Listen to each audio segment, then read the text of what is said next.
Now I'll show you another option for a border. I have the 4 colors that I used before. I'm just going to roll it into these long snakes like this, all 4 colors. Make them about the same and line them up all together.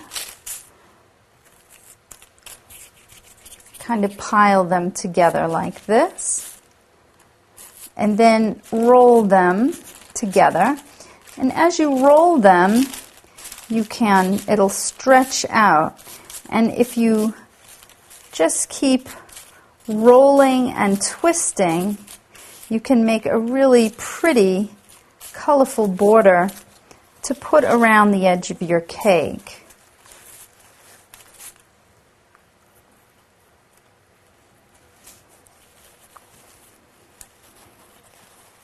And that's really easy and pretty border to make.